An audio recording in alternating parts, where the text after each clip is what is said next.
Teacher Papa Dudut. Ako po si Daniela pero tawagin niyo na lamang po akong Danny. Isa po akong private tutor at tuwing hindi ako nagtatrabaho ay pastime ko na po talagang makinig sa Barangay LS. Sa Facebook kung live at sa YouTube naman para sa mga replay.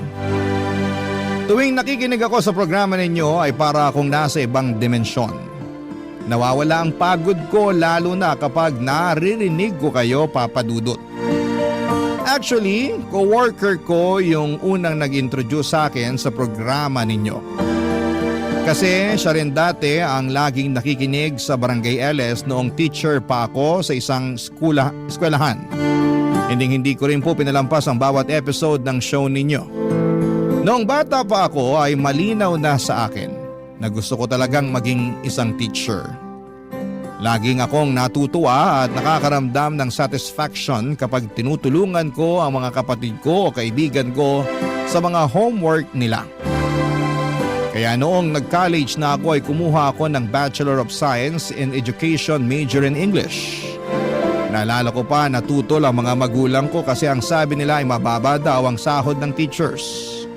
Lalo na kung nagsisimula pa lamang. Pero pinaglaban ko talaga.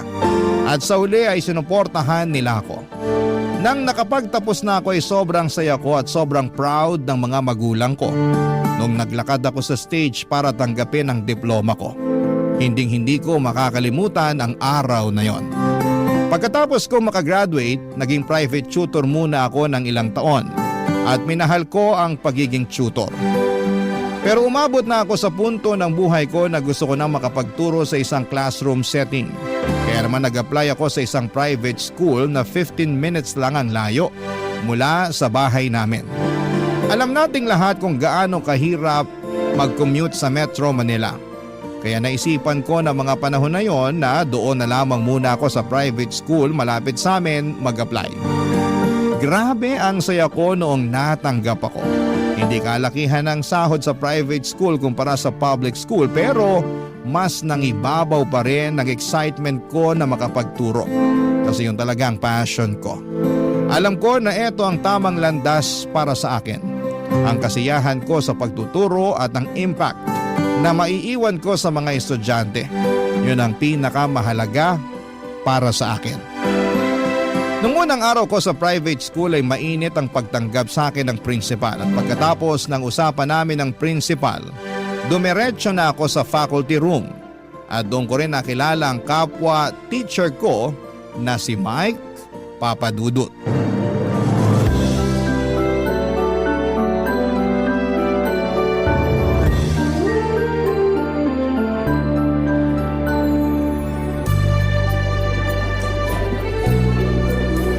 Hi, ikaw yung bagong teacher, di ba?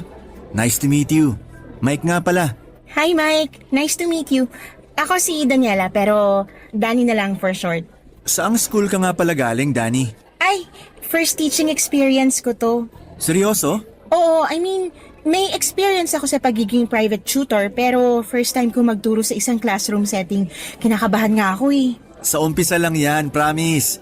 Bigyan mo ng 2 to 3 months. Pinapangako ko sa'yo, masasanay at magsasawa ka rin. Naku, hindi naman siguro. Bata pa lang ako, alam ko na talaga na mahal ko yung pagtuturo. At nung naging private tutor ako, never naman akong nabagot o na-burnout.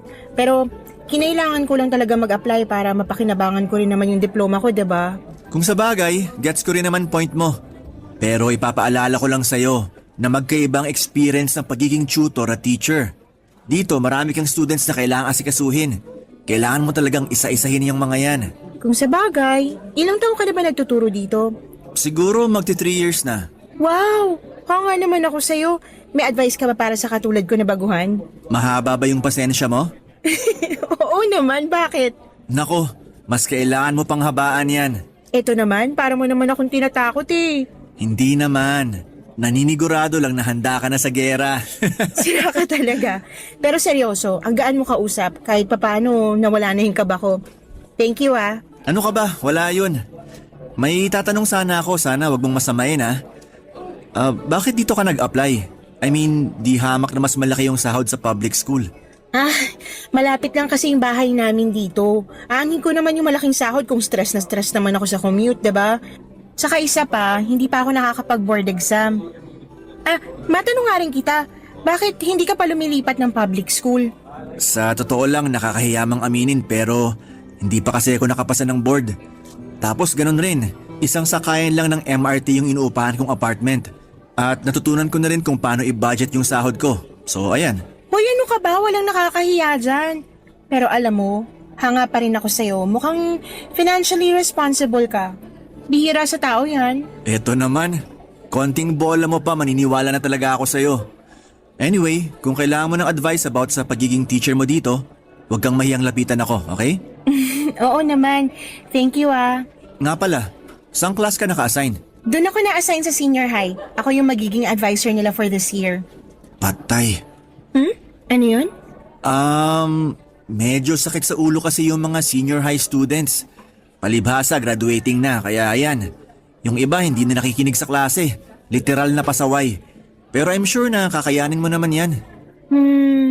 Siguro magbibigay na lang ako ng masayang activity sa mga batang yun para maganda ang first impression ko sa kanila.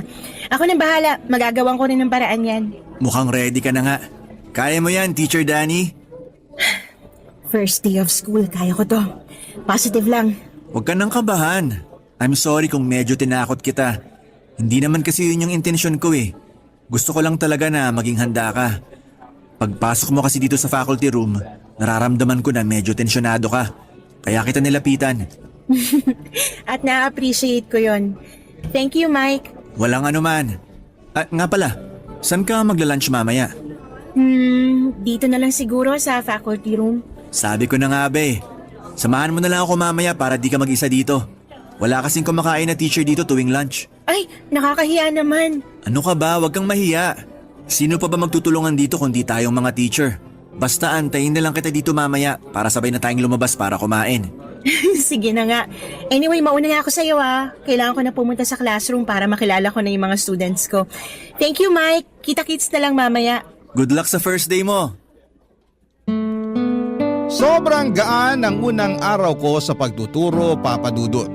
Talaga namang nagpapasalamat ako na si Mike ang pinakaunang tao na nakasalamuha ko sa faculty room. Siya yung klase ng tao na pakiramdam mo ay parang barkada mo lamang yung kausap mo.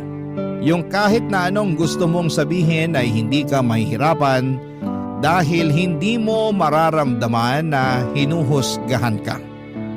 Pero noong araw na yon ay parang may napansin ako kay Mike na hindi na siya ganon kasaya sa trabaho niya.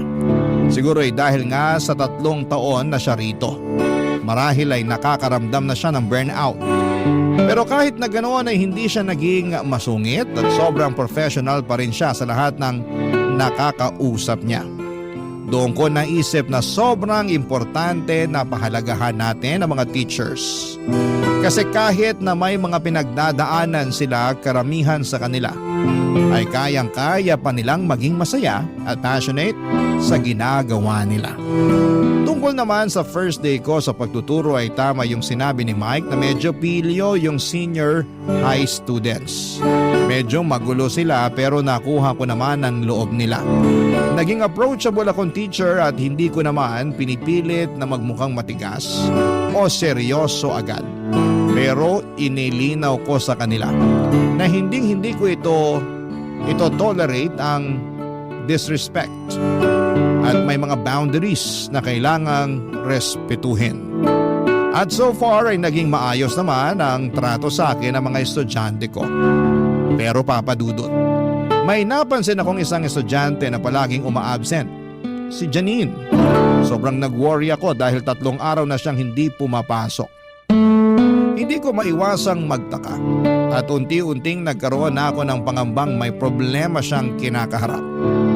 Noong tinanong ko ang mga kaklase niya ay parang walang gustong magsalita. Kaya hindi ko na rin sila pinilit. Hindi ko pa nga alam kung paano tutulungan si Janine kung hindi ko siya makakausap. At baka may dahilan kung bakit hindi siya pumapasok.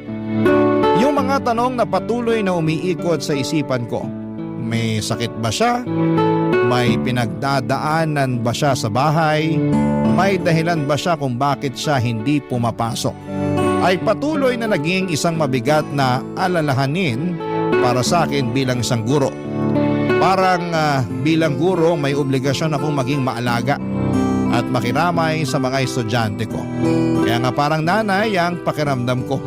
Nagmumuni-muni sa kung ano ang kalagayan ng isang estudyante. Noong bumalik ako sa faculty room noong break time ay hindi pa rin mawala sa isipan ko si Janine. Mas tumindi ang concern ko bilang teacher. Napansin ni Mike yung pagkabahala ko noong mga panahong yon, Papa Dudut.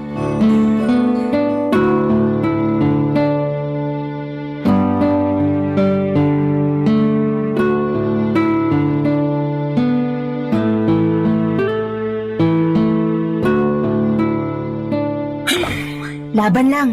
Uy, okay ka lang? Okay lang naman ako. Kaso, pakiramdam ko magkaka-sore throat na ako eh. Ang hirap pala mag-manage ng 24 students sa isang klase. Pero kamusta naman mga students mo? Eto, okay lang naman mga students ko. Pero may isa kasi akong student na magpo 4 days nang hindi pumapasok eh. Siguro oras na para kausapin ko yung principal tungkol sa student na yun. Nababahala na kasi ako eh. Baka may nangyari ng masama doon. Diyos ko po, sana wala naman. Mukhang alam ko na kung sino yung tinutukoy mo. Si Janine ba? Ay, paano mo nalaman yan? First year at second year students lang naman ang mga tinuturuan mo ah. Naging student ko si Janine ng 2 taon. Matinding sakit sa ulo yung batang yan. Uy, teka lang. Baka pinag-iinitan mo lang itong mga senior high kasi naaasar ka sa pagiging pilyo nila ha. Naku Mike, lubayan mo nga mga estudyante ko. Hindi ako nagbibiro, Danny. Hindi mo pa nararanasan ang kamandag ng batang yon kasi hindi mo pa siya nakikita at nakikilala. Uy, sobra ka naman magsalita. Ang harsh naman yata ng judgment mo para pagsalitaan ng mga bata ng ganyan. Diyan ka nagkakamali. Wala na ginawa ang batang yon kung hindi pahirapan ng lahat ng tao na nasa paligid niya. Binabastos niya mga teachers niya ng harap-harapan. At may isang beses pa na nahuli ang umiinom ng alak kasamang barkada sa likod ng school during school hours. At minsan ko na rin nahuli yan na nag-cheat sa exam. Sinulat niya lahat ng answer sa hita niya. Tapos nung sinabihan ko siya na itaas niya ng konti yung palda niya, pinangalandakan niya sa buong classroom na manyak ako. Uy, totoo? Seryoso ka? Hindi lang yan. Gusto mo malaman kung bakit malakas ang loob ni Janine? At kung bakit hindi siya nabibigyan ng disciplinary action? Bakit? Nanay niya mismo yung principal. Eh, kung ganun, siguro nga oras na para kausapin ko yung nanay niya. Danny, sa tingin mo ba hindi na namin ginawa yan? So ano nangyari? Huwag mo sabihin wala man lang kayo napala. Palaging pinagtatakpan ng nanay niya yung mga kabulastugan niya. Yung ibang teachers nagre-resign na lang kasi hindi na kinaya yung mga pinaggagawa ni Janine. Mike, kalokohan naman yata yan.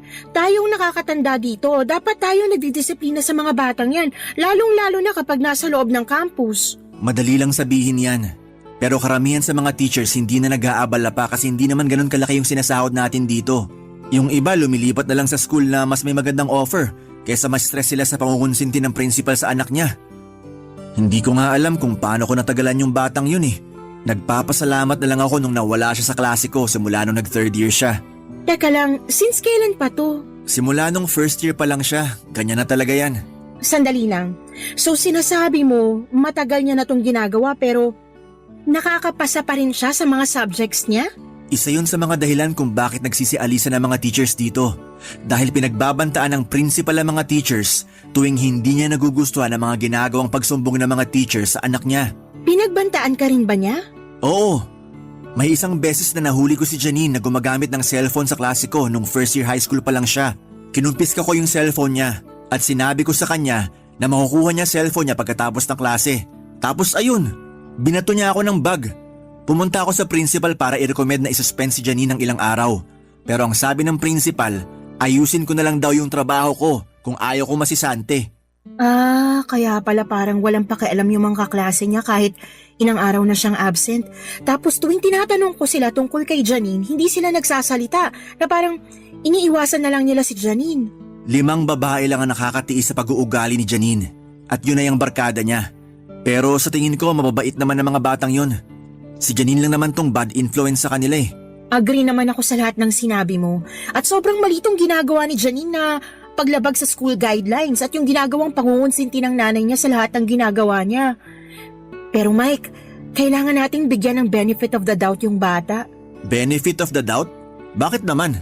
Kasi sa tingin ko, may pinagdadaanan yung bata. Obvious naman na hindi siya natutulungan ng nanay niya sa mga pinagdadaanan niya kasi palala ng palala yung behavior niya eh. Danny, kung ako sa'yo, huwag ka nang makialam. May balak na rin akong umalis sa school na to kapag nakapasa na ako ng board exams. At kung ako sa'yo, mag-take ka na rin ng board exam para mas malaya tayong makakapili ng school na applyan. Hindi itong pinagtitiisan natin mga pag-uugali nila dahil wala tayong choice. Nagulat po ako sa lahat ng sinabi sa akin ni Mike noong mga panahong yon, Papa Dudut. Sobrang kinilabutan ako sa mga bagay na nangyayari sa school na hindi ko alam noon. At hindi ko inakala na may ganitong mga nangyayari sa paligid ko. Sa totoo lang ay parang ang layo sa normal na buhay estudyante ang mga kwento ni Mike tungkol kay Janine. Kaya't hindi ko maiwasang mag-alala at magtaka. Pero ang pinakamalakas na nangibabaw na nararamdaman ko ay ang lungkot at awa para kay Janine. Sa mga kwento pa lamang ni Mike ay ramdam ko na hindi siya lumaki sa isang ordinaryong pamilya. Parang may mga bigat siyang pinagdadaanan na hindi ko kayang lubos na maintindihan. At nararamdaman ko na hindi niya kayang iparating ang kanyang nararamdaman sa ibang tao. Yung mga hindi magandang ginagawa niya, para bang yon ang tanging paraan niya para maiparating kung gaano siya nasasaktan at kung gaano siya ka-frustrated sa mga nangyayari sa buhay niya. Para bang ang lahat ng ito ay mga signal ng kanyang pasakit na hindi marinig o maintindihan ng iba. Pagkatapos ng isang linggo, Papa Dudut, ay pumasok na rin si Janine sa klase ko. Halata na walang lumalapit o kumakausap sa kanya, maliban na lamang sa 5 kaibigan niya. Nung unang pagkakataon kong makita si Janine ay parang hindi siya interesado sa lecture ko. At nung nagpa-quiz ako ay hindi siya nagpa-participate at inirapan niya lamang ako. Aaminin ko po na sobrang napikon ako sa batang yon. Sa mga taon na naging private tutor ako ay hindi ko pa kailanman nararanasan yung ganong klase ng ugali mula sa mga tinuturuan ko. Pero bilang guro, kinailangan kong magpakatatag. Kailangan kong isantabi ang emosyon ko para magkaroon ako ng mas malalim na pag-unawa kung saan siya nanggagaling at kung bakit ganon siya. Si Mike naman po noong mga panahong yun ay patuloy akong binabalaan at pinapayuhan na umiwas na lamang sa drama ni Janine at sa ina nitong principal dahil mauubos lang daw ang pasensya ko kung papatulan ko pa. Pero hindi ko po maatim na basta-basta na lamang akong babastusin ang sarili ko pang estudyante. Kaya naman nag-isip na po ako ng action plan sa susunod na gagawin ko. Barangay Love Stories. Barangay Love Stories. Lumala ng lumala ang ugali ni Janine sa harapan ko, lalo na sa klase ko. Nung una ay parang iniirapan lamang niya ako at medyo pinapakita na hindi siya natutuwa na nagle-lecture ako. Pero habang tumatagal ay mas lumalala. Gumagamit na siya ng cellphone sa klase ko ng harap-harapan. At kahit ako'y nagtuturo, hindi siya nahihiyang ipagpatuloy ang paggamit niya ng phone. Kapag nakatalikod ako ay may sinusulat sa whiteboard at madalas kong napapansin na lumalabas siya ng classroom at hindi na bumabalik pa. Naiisip ko na magsumbong sa principal pero base sa mga ikinuwento ni Mike sa akin, naisip ko na baka wala rin namang mangyayari. Parang sila pa nga yung pinapagalitan. Kaya parang nawala na ako ng gana na magsumbong. Parang wala nang silbi kung kakausapin ko yung konsentidora niyang nanay. Kasi kung ganon lang din naman, wala ring magbabago. Palagi ko siyang sinusubukang kausapin si Janine. Pero hindi niya ako tinitignan at parang nagpapanggap na hindi niya ako nakikita. Nung una, Papa Dudut, ay tinitiis ko na lamang at nananahimik na lamang ako. Pero Papa Dudut, dumating ang isang pagkakataon na talagang hindi ko na kayang baliwalain. Isang araw habang nagdidiscuss ako ay napansin ko na parang may mali kay Janine. Kung ano-ano na lamang ang pinagsasasabi niya. Tawa siya ng tawa tapos sabala sa kakachika kasama ng mga kabarkada niya. Tapos ay napansin ko na sobrang pula na ng mukha niya at may hawak pa siyang malaking tumbler. Doon ko na talaga naisip na may hindi tama. Kaya huminto ako saglit sa pagdidiscuss. Inagaw ko yung tumbler mula sa kanya at inamoy. At doon ko nga nakumpirma na alak pala ang laman noon. Nang mga panahong yun ay talagang naisip ko na parang tinatapo na lamang ni Janine ang sarili niyang kinabukasan. Hindi ko na kayang manahimik at magpatuloy na lamang na walang ginagawa habang nangyayari lahat ng ito sa harapan ko. Kung hindi ako kikilos, parang magiging bahagi na rin ako ng hindi tamang nangyayari. Kaya tinigil ko muna ang lesson, pinag-self-study ko yung ibang mga estudyante ko at hinila ko si Janine palabas ng classroom para makapag-usap kami ng kami lamang. Kailangan ko siyang kausapin at kailangan ko ring malaman kung ano talaga ang nangyayari sa kanya, Papa Dudut.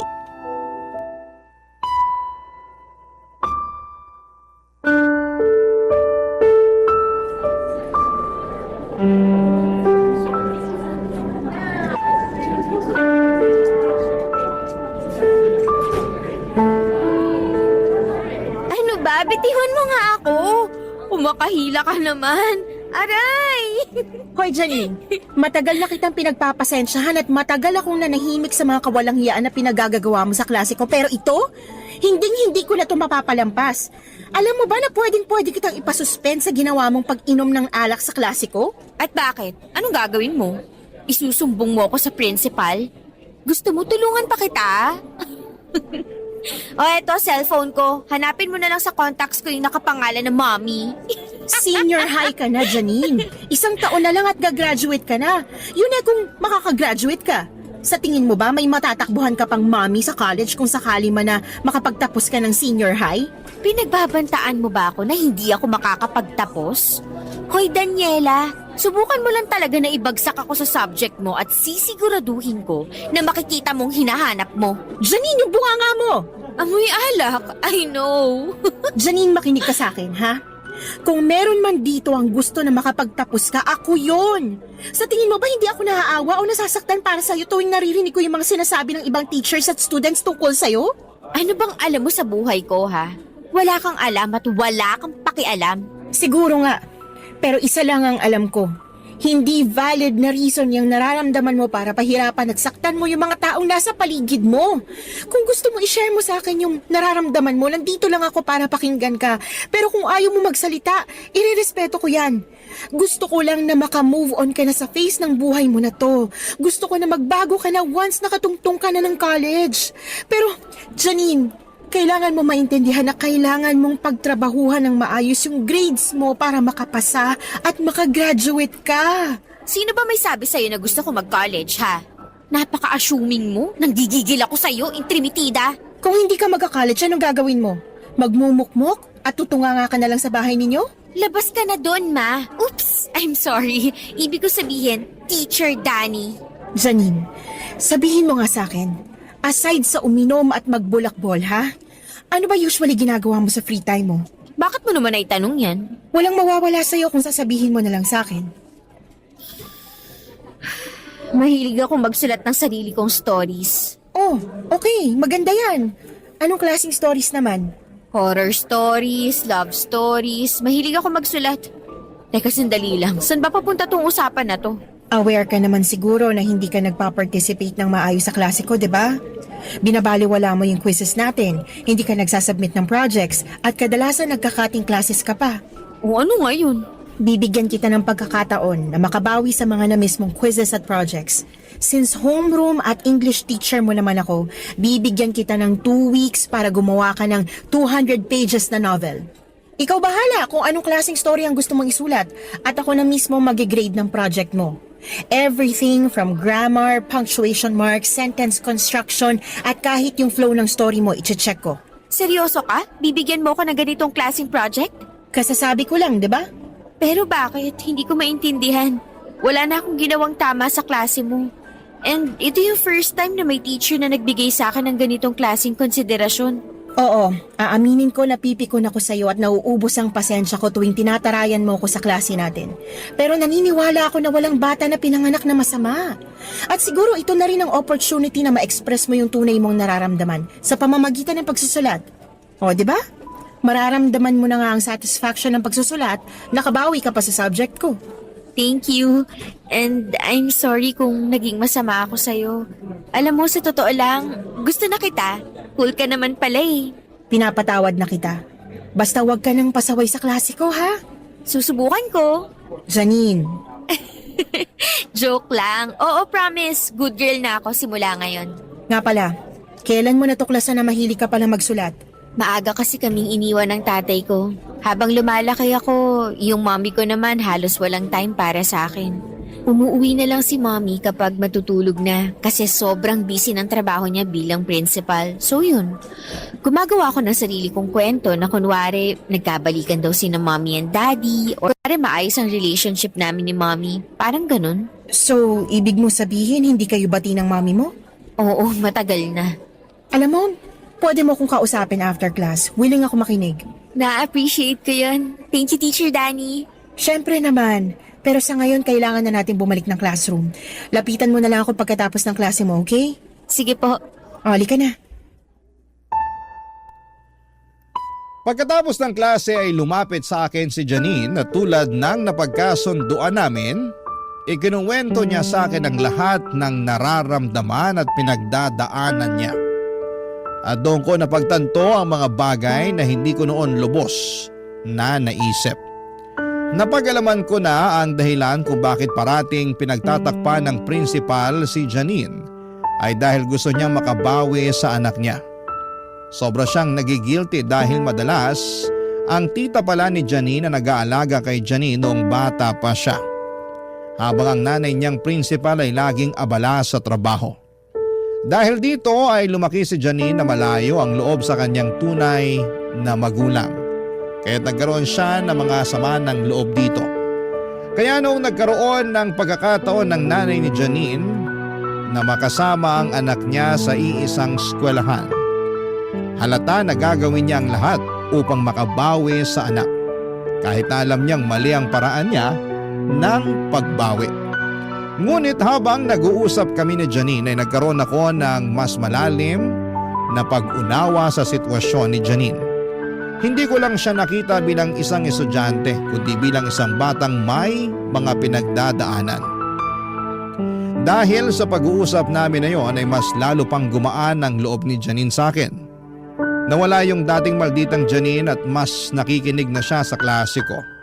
Kinalaunan ay natapos din niya ang project na ipinagawa ko sa kanya at nakita ko kung gaano siya nagsikap.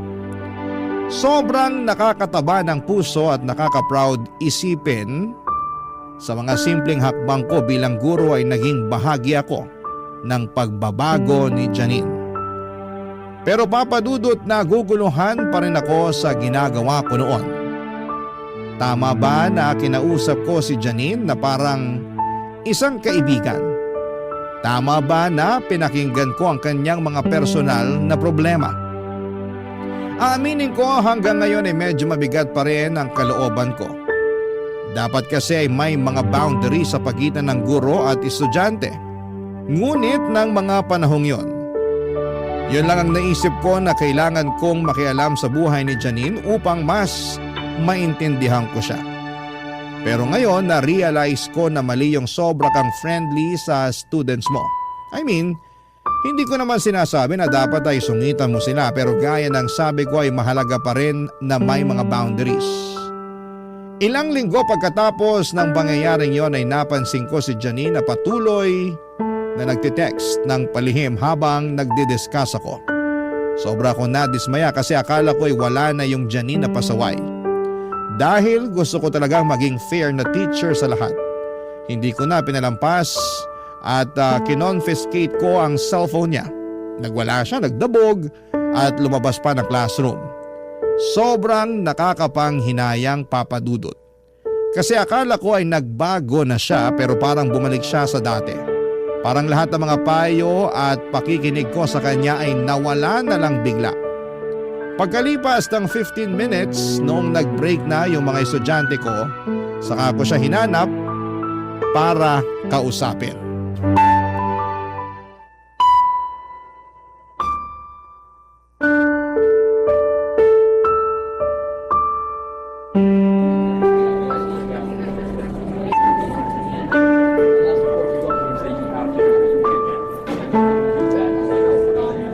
Janine? Janine! Ano? Ba't ka nag-walk out sa klase ko, ha? I will not tolerate this kind of behavior anymore. Daldal ka kasi ng daldal. Nakakarindi. Buisit. Janine, yung bibig mo! Tungkol saan ba to, ha? Tungkol dun sa cellphone mo na kinonfiscate ko in the middle of the class? Napaka-importante ba ng ka-textmate mo ng mga time na yon at hindi na makapaghintay yun hanggang sa matapos yung klase ko, ha? Bakit mo pa ako pinagdidiskitahan? Ano bang problema mo sa akin? Janine, wala akong problema sa'yo. Labag lang talaga sa school guidelines yung ginawa mo. Pero nakita mo naman na palihim ako nagte-text kanina, di ba? Eh di sana hinayaan mo na lang ako. Abala ka. So ano? Dapat pa ba akong magpasalamat sa'yo? Kasi dati nagte-text ka sa klase ko ng harap-harapan pero ngayon patago na? Pambihira. Actually, oo. At pasalamat ka rin na hindi ka pa nasisisante kasi hindi pa kita nasisiraan kay Mommy. Ano na lang kaya ang sasabihin ni Mommy pag nalaman niya na inaapi-api mo ko? Ibang klase? Alam mo, Janine, I am so disappointed. Sa tingin mo ba hindi nadurog yung puso ko nung kinailangan kong i-confiscate yung cellphone mo? Sobra akong nanghihinayang kasi para mo na rin tinapon lahat ng improvement at achievements mo. Eto na nga palang cellphone mo. Sa susunod na makita pa kitang nagte-text sa klase ko, ha? Magpasensyahan tayo. Too bad dahil akala ko iba ka kumpara sa ibang teachers dito. Pero yun pala, pare-pareho lang kayo. So ganun na lang yon? Wala ka na ba talagang pakialam sa consequences ng mga actions mo? Akala ko ba nagbago ka na? Pero look at you now! Wala ka pa rin pinagkaiba sa dati. Ang kapal din ng pagmumukha mo dahil sa ginawa mong pag-confiscate sa phone ko, para mo na rin akong pinahiya sa buong klase. Alam mo, dapat hindi mo na ako kinausap nung simula pa lang eh. Anong akala mo sa akin ha? Sirang project na kailangan mong ayusin? Tama ka. Kasi kung alam ko lang na magkakaganito ka, dapat simulat sa pool pa lang hindi na kita kinausap na parang kaibigan. Dapat sinumbong na lang kita sa nanay mo kahit malabo na pakinggan niya kami mga teachers. So anong balak mo ngayon? Isusumbong mo ako? Ganun ba ang gusto mong gawin, ha? Oo, at hindi mo ako mapipigilan. Panahon na para may pumutol dyan sa sungay mo. Nako, Dani, kung ako sa'yo, pag-iisipan ko muna ng mabuti yan. Sige ka, ikaw rin. Ano ibig mo sabihin? Sa tingin mo ba hindi ko napapansin kung paano ka tingnan ni Sir Mike habang kumakain kayo ng lunch nitong mga nakaraang araw? Sa tingin mo ba hindi ko nakikita yung mga pasimple niyang sulyap sa'yo? Ano kaya ang mangyayari sa'yo kapag pinalabas ko kay Mommy na nakikipagrelasyon ka sa kapwa mong teacher? Ganyan ka na ba talaga kamalisyosa, ha? Hindi ako natatakot, Janine. Kasi alam ko na wala akong ginagawang masama at tapat ako sa propesyon ko. Akala mo kung sino ka hindi makabasag pinggan, pero malandi ka rin palang haliparot ka. Hindi ko hahayaan na madumihan ang integridad ko dahil lang sa mga malisyosong akusasyon mo. Talaga lang ah? Oo, totoo. Kumakain kami na magkasabay pero wala kaming ginagawang masama. Sige, kwento mo yan eh. Pero kapag kinuwento ko na kay Mommy ang lahat ng to, sa tingin mo, sinong papanigan at papaniwalaan niya? At kapag kumalat na ang lahat ng to, sa tingin mo, sinong mapapahiya? Wala kang kasing sama, Janine. Ngayon, hindi na ako nagtataka kung bakit umaalis ang mga naging teachers yun noon. Ha? At kung bakit walang nakakatiis dyan sa pag-ugali mo. Anyway, may offer ako para sa'yo. Makinig ka. Hindi ako magsasalita o magsusumbong kung may ipapasok ka sa bibig ko para manahimik ako. Diretsuhin mo na ako. Kulang yung binibigay sa akin ni Mommy na allowance. Usually sakto lang para sa lunch ko. Kulang na kulang para sa gimmick ko this weekend. Kailangan ko ng at least 3,000 pesos. Nagpapatawa ka ba? Mukha ba ako nagpapatawa, Daniela? Ang bata-bata mo pa pero blackmailer at extortionist ka na. Naghihintay ako ng sagot mo, so ano na? Gusto mo ng sagot? Pues hindi. Yan ang sagot ko. Wala akong ibibigay na pera sa'yo. Sure ka na ba dyan? Danny, wag mo nang pahirapan ang sarili mo. Alam mo na mas magiging magaan ang lahat para sa'yo kung susunod ka na lang sa gusto ko. Hindi ko kailanman gagawin ang gusto mo mangyari, Janine. Hindi ko ipagpapalit ang dignidad at propesyon ko dahil lang sa mga pananakot mo. Kung sa ganon, maghanda ka na. Rest in peace na lang sa career mo. Pagkatapos po ng sagutan namin na yon ay nagpunta na muna ako sa clinic ng school kasi sobrang emotional stress na talaga ako sa mga nararamdaman ko. Hindi ko akalain na ang batang akala ko'y may pag-asa na ay siya pa pala ang tutuklaw sa akin. Hindi ko rin po maintindihan kung paano ako pinagbantaan ng isang 18-year-old. Pero totoo pong nangyari yon. Lilinawin ko lang po, Papa Dudut, na wala po kaming ginagawang masama ni Mike. Pero hindi ko akalain na ang simpleng pagsabay naming kumain sa labas ay malalagyan ng mali siya. Aaminin ko po na nag-alala ako ng sobra kasi paminsan-minsan ay parang nagpapakita si Mike ng interes sa akin. Pero hindi ko po binigyan ng pansin yon dahil gusto ko lamang talagang gampanan ang tungkulin ko bilang isang guro. At tuwing kumakain kami ni Mike ay normal lang naman kami na nag-uusap. Tulad ng dalawang magkaibigan na nagsishare ng mga kwento tungkol sa araw nila o kung ano man ang mga nangyayari sa trabaho. Kaya naman sobra po akong nabigla at nalungkot sa mga pagbibintang sa akin ni Janine. Sa mga sinabi ni Janine ay parang matagal na niya kaming pinagmamasdan ni Mike na may halong mali siya. And speaking of Janine, palala po siya ng palala at wala pa ring pagbabago sa ugali niya. Pero napuno ako noong nakita ko na vinavandalize niya yung record book ko at ni isa sa mga estudyante ay walang gustong umamin. Pero deep inside, alam ko po na si Janine ang gumawa noon kasi yung vandal na nasa record book ko ay kapareho ng sulat kamay niya. Dahil doon ay naglakas loob na po ako na magpunta sa principal para sabihin lahat-lahat ng mga nangyari sa amin ni Janine simulat sa pool. Pero gaya nga po ng inaasahan ko ay hindi po ako pinaniwalaan.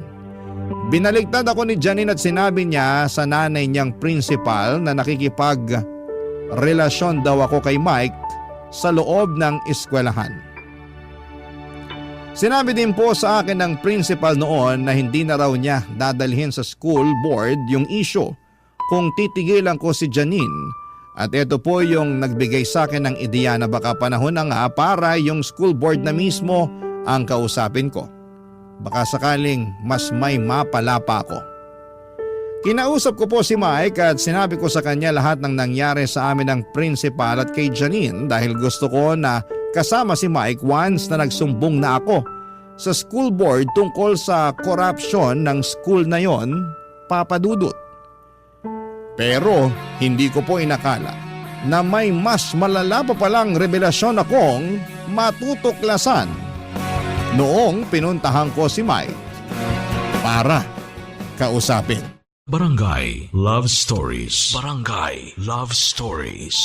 Nagkita kami ni Mike sa isang coffee shop at doon ko ikinuwento sa kanyang lahat ng mga nangyari. Yung alita namin ni Janine pati na rin ang mga detalye ng mga pangyayari noong nagsumbong ako sa principal. Sabi ko sa kanya, nararamdaman kong parang wala na akong ibang makakapitan o masasandalan sa eskwelahan. Kaya't naisip ko na magtulungan kami para maayos ang sitwasyon. Hindi ako nahirapan na kumbinsihin si Mike na suportahan ako at samahan sa pagsusumbong sa school board dahil alam ko na pareho kaming apektado sa lahat ng mga ito. Pareho rin kami ni Mike na nagbabalak na mag-resign ng mga panahong yon. Pareho kami ng nararamdaman mga teachers na napapagod na sa mga hindi makatarungang pangyayari at parang wala na kaming makitang ibang solusyon kundi ang mag-apply na lamang sa public school. Siguro'y napagod na rin kami sa kawalan ng hustisya sa school na yon. Wala na kaming ganang magpatuloy pa sa ganitong sitwasyon. Kaya't pareho kami na nag-decide na kailangan na naming maghanap ng bagong direksyon sa aming karera. Napansin ko rin na sa lahat ng mga kwento ko ay hindi lang nakikinig si Mike, kundi talagang nagmamasid siya. Iniintindi niya ang bawat detalye. Doon ko naramdaman na hindi lang siya isang kaibigan o kasamahan sa trabaho, kundi isang tao na may malasakit sa mga nangyayari sa buhay ko. Isa sa mga hindi ko makakalimutan ay yung reaksyon ni Mike nang sinabi ko sa kanya yung nagbabanta sa akin si Janine at yung plano niyang palabasin na may relasyon kami ni Mike. Nang sinabi ko sa kanya ay mukha siyang nagulat at labis na nag-alala para sa akin. Tapos sabay sinabi ni Mike sa akin na may natatanggap din siyang mga kakaibang mensahe sa Facebook. Mga mensahe tulad ng magsama kayo ng kabit mo at lubayan mo yan kung ayaw mong may masamang mangyari sa'yo. Kinilabutan ako, Papa Dudut, kasi parang may koneksyon yung mga messages na yon sa akin. Yung tono ng mga mensahe kay Mike ay parang tugma sa tono ni Janine noong sinabi niyang may relasyon daw kami ni Mike. Hindi naman kami taga-NBI kaya hindi namin alam kung sino talaga ang nagpapadala ng mga mensaheng yon. At kitang-kita namang poster account yung ginagamit. Pero nang magpatuloy ang usapan namin ni Mike ay nagsimula na kaming mag-backtrack at mag-brainstorming, Papa Dudut.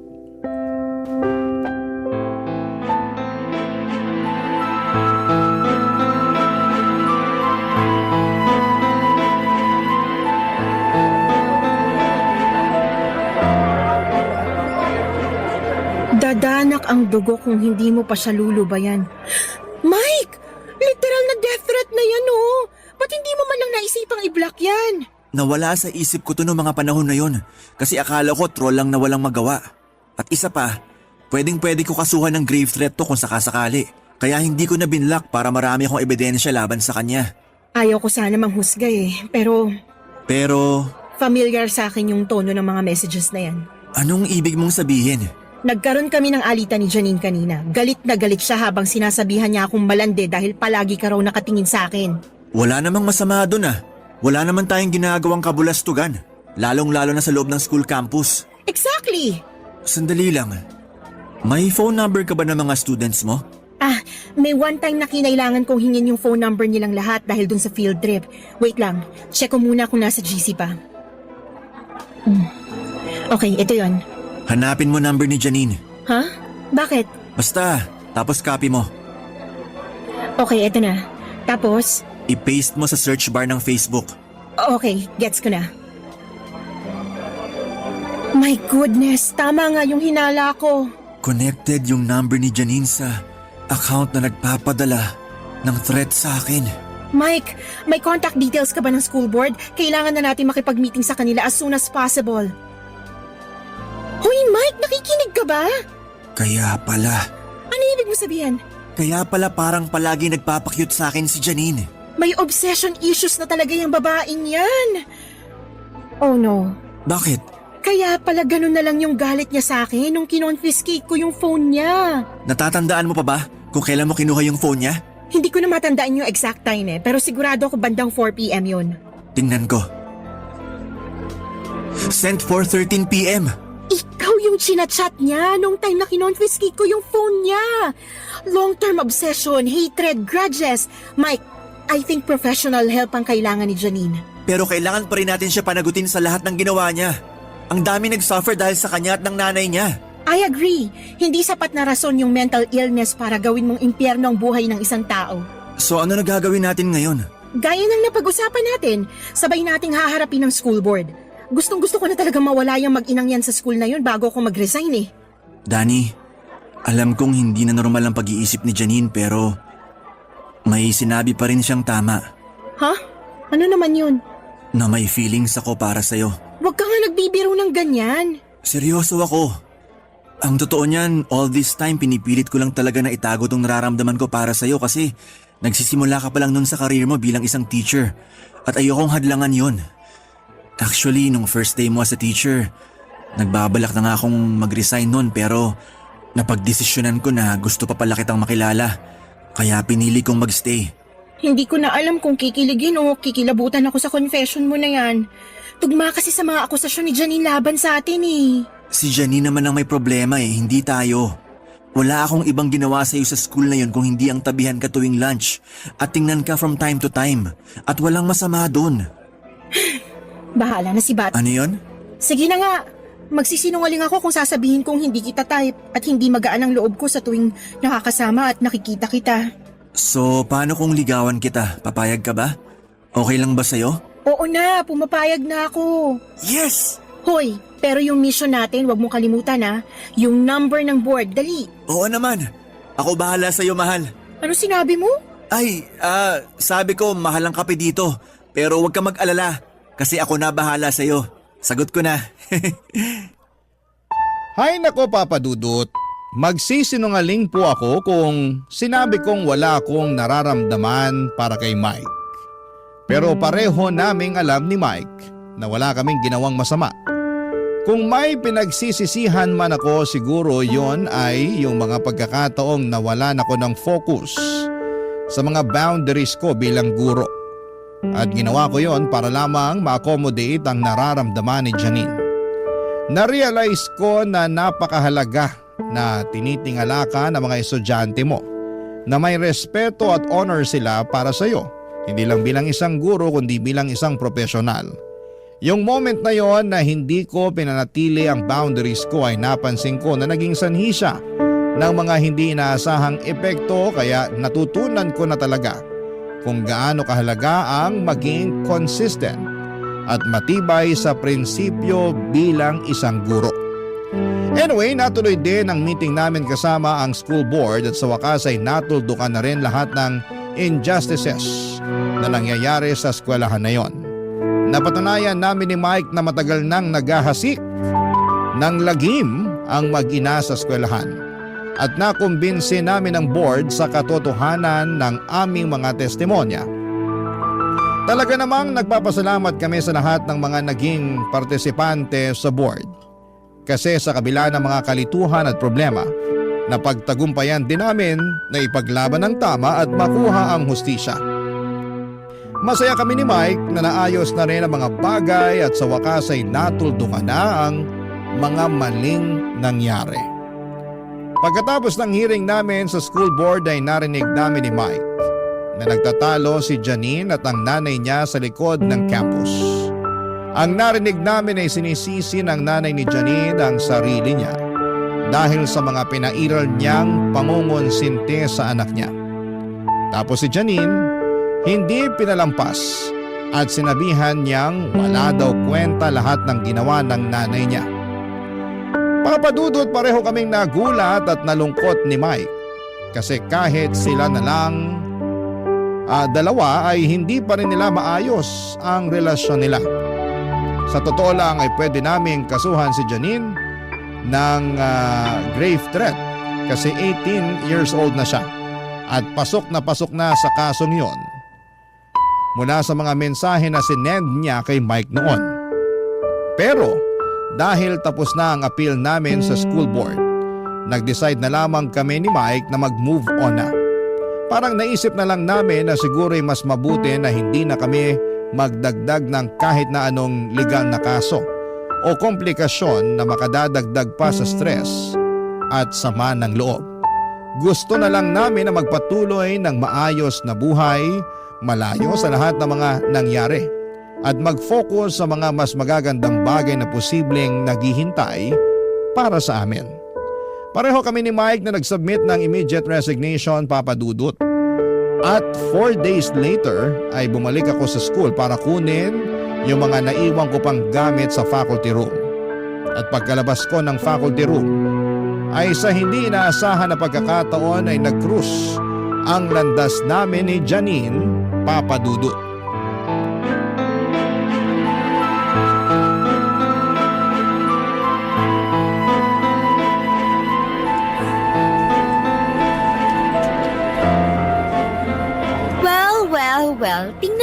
naman. Janine, tapos ng responsibilidad ko sa'yo bilang teacher mo. Aalis na ako at wala ako sa mood para makipag-usap o makipag-away sa'yo. Congrats nga pala, nakuha mo na ang gusto mo. Nilalayuan na ako ng barkada ko na parang may nakakahawa akong sakit at sirang-sira na rin kami ng mommy ko. Tinanggal na si mommy bilang principal at na-expel na rin ako. Nandito na lang ako para kunin yung mga natitira kong gamit sa locker. So ano, masaya ka na ba? Ha? Magsalita ka? Janine, alam mo mismo sa sarili mo na umpisa pa lang, hindi ito ang ginusto kong mangyari sa'yo. Hindi ako nagkulang sa'yo bilang teacher mo. Plastic ka, sinira mong buhay ko. Tigilan mo ako. Kung naghahanap ka ng taong sisisihin, humarap ka sa salamin. Kung nilayuan mo na lang sana si Mike, hindi na sana umabot sa ganito ang lahat ng to. Sobrang petty mo naman, Janine. For your information lang ha, kinasusuklaman ka ng lalaking kinababaliwan mo. Pagkatapos mo ba naman siyang tagtarin ng death threats gamit ang isang fake account? And for what? Dahil sa walang kwenta mong insecurity sa akin at yung mga akusasyon at spekulasyon mo na wala namang basihan. Akusasyon? Walang basihan? Paano mo nasasabi yan? Eh kayo na nga, di ba? Ahas ka lang talaga. Isa kang malaking sawa. Naturingan ka pa namang teacher, hayop ka. Ayan! Yan mismo ang dahilan kung bakit walang nagkakagusto sa'yo. Masyado kang brat kung umasta. Akala mo sa'yo umiikot ang mundo? Pag galit ka, kailangan pati buong mundo galit din. Pag hindi mo nakukuha ang gusto mo, nagiging demonita ka. Magbago ka na. Maayos ang buhay ko noon. Pero nasira ang lahat ng yun nung dumating ka. Alam mo, sa totoo lang, nagustuhan naman kita as teacher ko nung una eh. Pero habang tumatagal, mas lalo lang nadadagdagan ang galit ko sa'yo kasi napapansin ko na dikit ng dikit sa'yo si Mike. Janine, hindi na to normal. Teacher mo mismo ang kinababaliwan mo. At isa pa, ilang beses ko bang uulit-ulitin sa'yo na wala kaming ginawang masama ni Mike. And again, nag-resign na kami sa school na to nung sinagot ko siya. So meaning, wala akong nilalabag na rules. Hindi mo na pwedeng gamitin yan against me. Ginampanan ko ng maayos ang pagiging teacher ko sa inyo. Sana maging miserable kayo ni Mike. Sinusumpa ko na hindi kayo magiging masaya. Sana mamatay na kayo at sana mauna ka. Janine, bibigyan kita ng advice as your former teacher and I hope you take this seriously. Go seek professional help.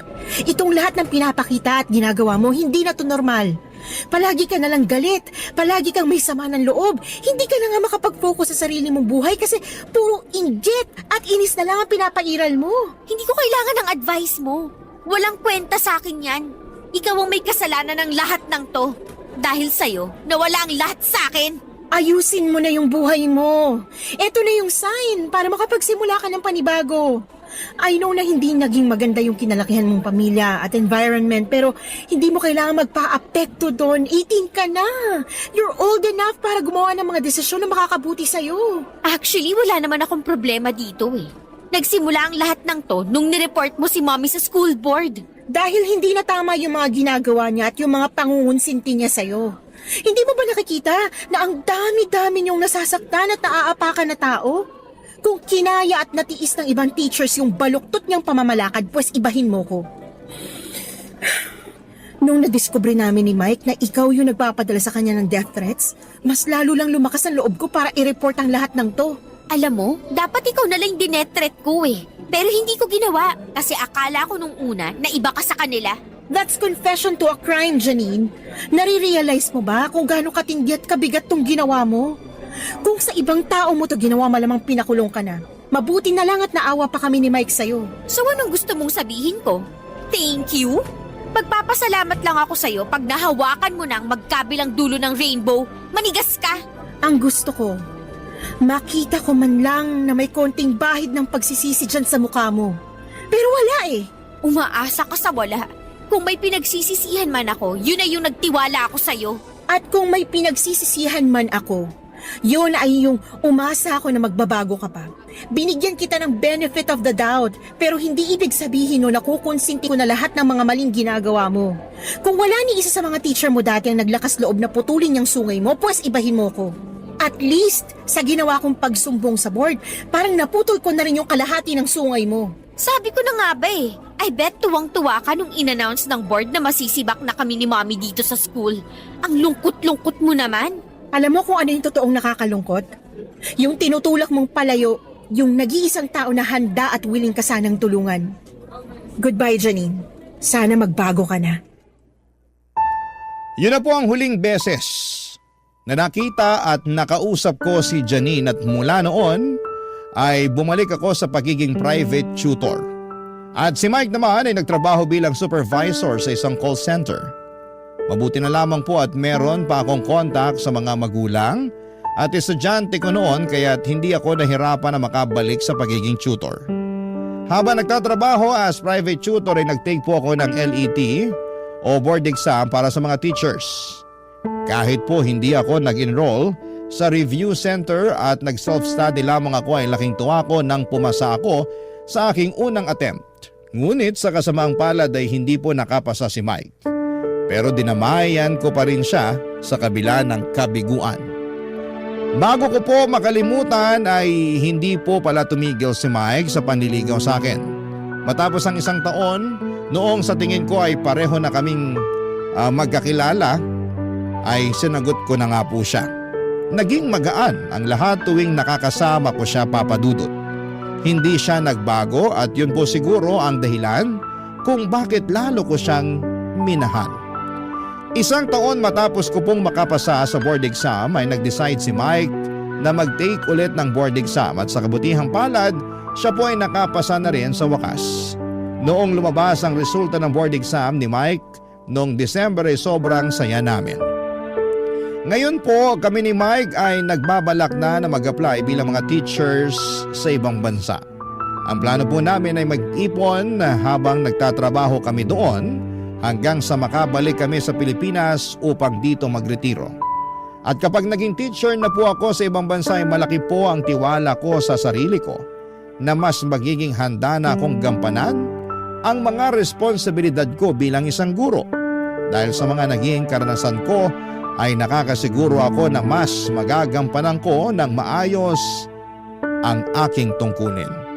Nais ko rin pong magbigay pansin sa mga guro sa ating lipunan.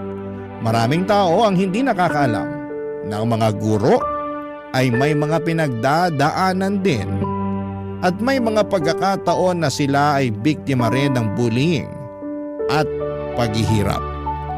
Kaya po napakahalaga na maglaan tayo ng oras upang alamin ang kalagayan ng mga guro natin. Dahil sila po ay may malaking papel sa pagpapalaki at paghubog ng ating mga kabataan.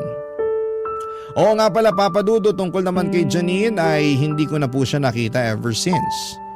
Pero may isang pagkakataon po na sinearch ko po siya sa Facebook dahil na curious ako sa kalagayan niya.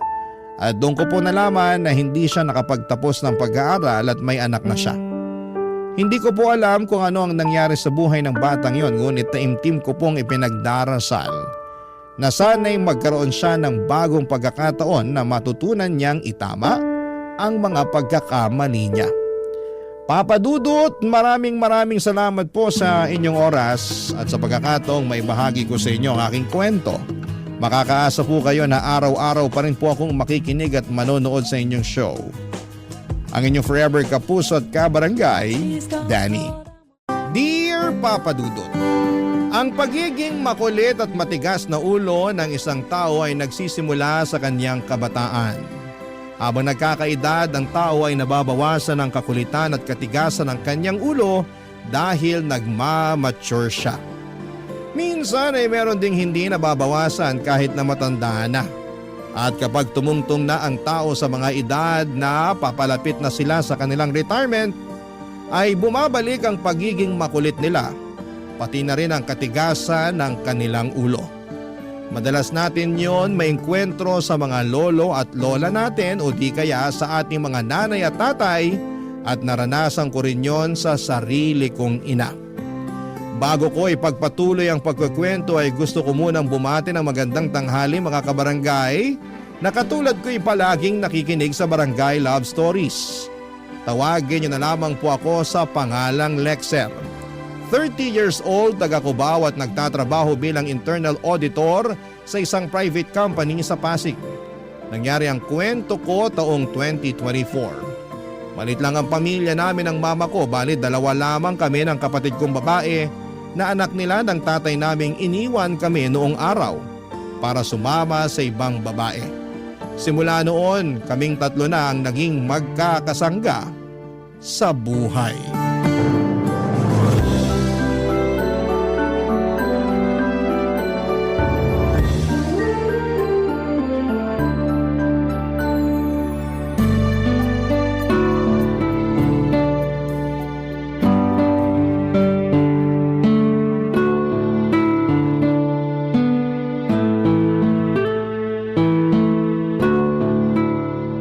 Nak, bagay ba sa akin tong kulay ng damit na to?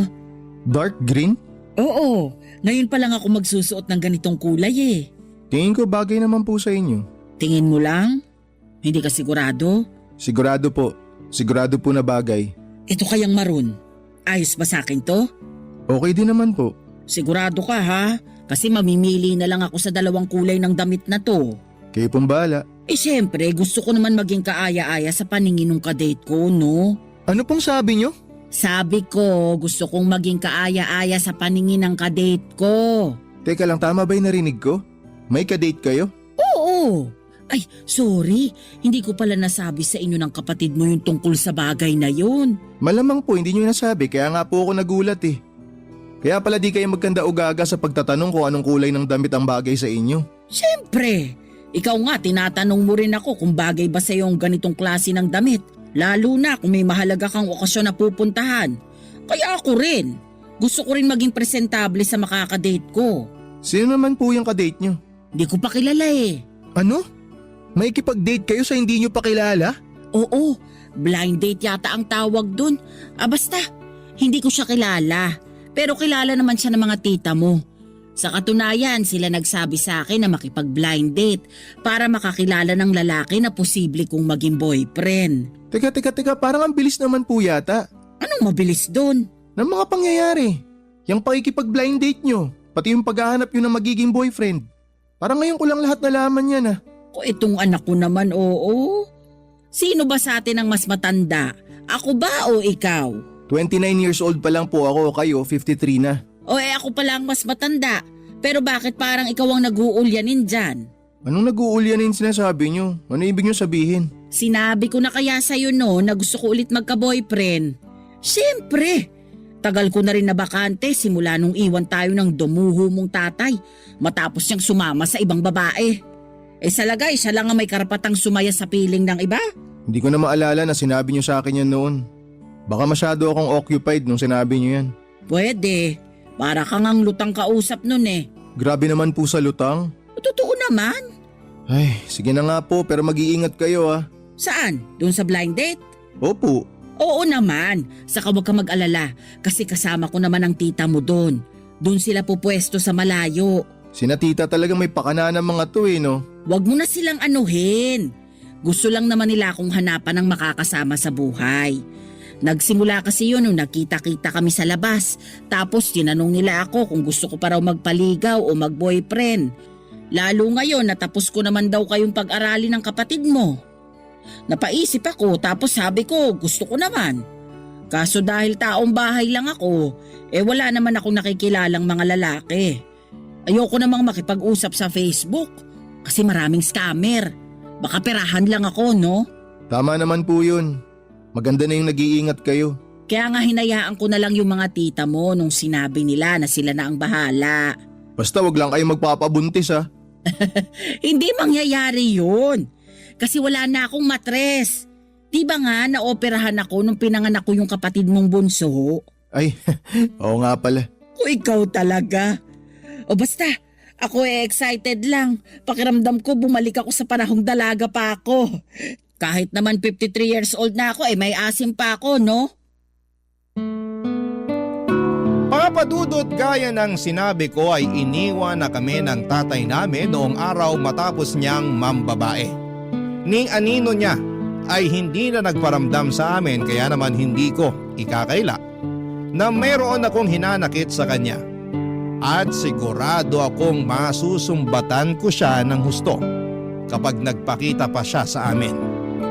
Sa batang gulang ko noong 15 anyos ako ay ako na yata ang tumatayong tatay sa pamilya namin. At nung tumungtong na ako sa kolehiyo ay pinangako ko sa sarili ko na itataguyod ko ang mama ko at kapatid ko pagdating ng araw na makapagtrabaho na ako. Kaya ngayon ang ginawa ko simula noong nakagraduate ako. Hindi niyo ako masisisi kasi malaki rin ang pagpapahalaga ko kay mama dahil kinaya niya kaming itaguyod ng kapatid ko kahit na mag-isa lamang siya. Sa totoo lang ay hindi ko na mabilang kung ilang trabaho ang pinasok niya para lamang mapag-aral kami at magkaroon ng pambili ng pagkain namin. Idagdag niyo pa yung bayarin niya sa bills at bahay na nirerenta namin noong araw. Kaya nga pinagsikapan ko talaga noon na makapagpundar ng sarili naming bahay kahit na maliit lang. Ang mahalaga ay hindi na namin iisipin kung saan kukuha ng pambayad sa renta buwan-buwan. Fast forward, naging open sa akin ang mama ko na gusto ulit niyang pumasok sa pakikipagrelasyon. Noong una ay hindi ko yun naintindihan kaagad dahil bakit kung kailan na siya nagkaedad ay saka naman siya naghanap ng panibagong pag-ibig. Pero hinayaan ko na lamang siya sa gusto niyang mangyari kasi may ugali ang mama ko na kapag gusto niya ang isang bagay ay ginagawa niya talaga. Hanggang sa isang gabi ay mayroong nangyari na hindi ko inaasahan, Papa Dudut.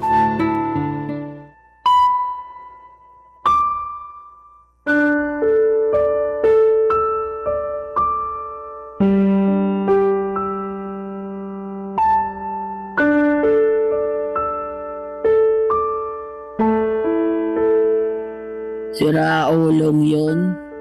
Matapos akong matikman ng ilang beses, bigla na lang akong iniwan sa ere. Sandali. Anong matikman ang sinasabi niyo dyan? Ito namang anak ko. Alam mo na yon. Man naman, bakit nagpagalaw kayo sa lalaking yun? Kayo na ba? Ay, oo naman. Naging kami rin naman, syempre. Walagay mo sa akin. Makikipag-ano sa hindi ko boyfriend? Isa ka, di ba? Ginagawa naman talaga yun ng magkarelasyon. Kaso lang, ayun, naghanap ng ibang mo kung hindi pala ako type. Nalaman ko na lang na ang gusto ay yung mas mataba saka mas malaki ang balakang. Kaya eto, niniwan na lang niya ako bigla. Ay, parang ang bilis naman po ng mga pangyayari. Di ko alam na naging kayo na pala tapos ngayon malalaman ko na hiwalay na kayo. Saglit lang namang naging kami. Di ko na yata nasabi sa'yo kasi masyado kang busy sa trabaho. Saka masaya ako nun, ganado sa buhay.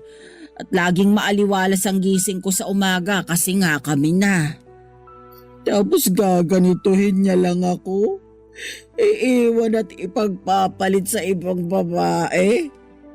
Alam mo, sakit-sakit to, anak. Alam ko po na masakit, kaya nga kung pwede gusto kong makita yung lalaki para masuntok ko sa mukha eh. Ayaw na nga niyang makipagkita sa akin. Di na rin niya kinakausap ang mga tita mo. Biglang naglaho na parang bula. Napakasira ulo naman pala nun. Di niyo ba siya kinilala ng mabuti nung nag-date kayo? Siyempre, kinilala kong mabuti. Pero masyado rin namang mabilis na naging kami. Katwiran ko. Patatagalin pa ba namin? Hindi naman na kami teenager. Kahit na. Siguro kung pinatagal niyo pa ng konti bago niyo sinagot yung lalaking yun, di mas nakilala niyo sana siya ng husto. Hindi ko na nga naisip yun. Kasi gusto ko na rin naman siya. Ay, man naman eh. Kita niyo nangyayari sa inyo ngayon. Iniwan niya kayo at pinagpalit sa iba. Huwag mo na ngang ulit-ulitin.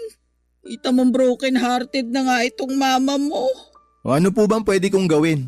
Wala.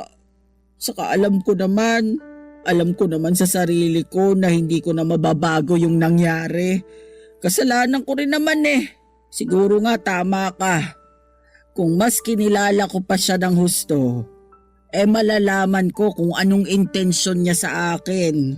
Sabi niyo nga hindi niyo na mababago yung nangyari. Tsaka sa tingin ko kasalanan naman talaga niya kasi mapaghanap siya. Di pa pala siya sigurado sa gusto niya sa isang babae tapos pumayag-payag siya na makipag-blind date sa inyo noon. Ang masahol pa, nagpakita siya ng interes sa inyo at niligawan kayo. Yung pala, may gusto lang siyang makuha. Tapos nung nakuha niya na, iniwan niya na kayo. May picture ba kayo ng lalaking yun? Ha? Meron, bakit? Patingin nga ako. Bakit? Tatandaan ko lang yung muka para kapag nakasalubong ko siya sa labas, papangahan ko talaga para magtanda. Ano ka ba naman? Mapapaaway ka pa sa gagawin mong yan eh. Wala akong pakialam, basta makaganti lang ako. Maiganti ko lang kayo. Hindi mo na kailangang gawin yan. Di naman kita pinalaking basagulero, anak. Saka sigurado ko na makakapag-move on din ako sa lalaking yon. Sigurado po ba kayo? Mukhang sariwa pa nga sa inyo yung nangyari. Tingnan nyo, nagpakalasing kayo ng ganyan. Tapos kanina, umatungal pa kayo ng iyak. Grabe ka naman sa umatungal. Totoo naman eh. Oo na. Sa anong magagawa ko? Ang sakit-sakit kaya. Pag naranasan mong iwanan at ipagpalit sa iba, yun yung sandali na maiintindihan mo yung sakit na nararamdaman ko. Pero sana wag mong maranasan, anak. Ayoko namang iwanan at saktan ka na magiging kapareha mo balang araw. Huwag nyo na po munang isipin yun. Matagal pa naman bago ako magka-girlfriend eh. Bakit naman? Ayaw mo pa ba? Wala pa po sa isip ko. Ayoko pa. Pero 29 years old ka na. Yung mga kaedad mo may 1 o 2 mga anak na. Sila po yun, hindi ako. Tsaka bakit naman sa akin napunta yung usapan? Di ba kayo yung broken hearted dito? Pinaalala mo na naman. Nakalimutan ko na nga eh. Ay, sorry po.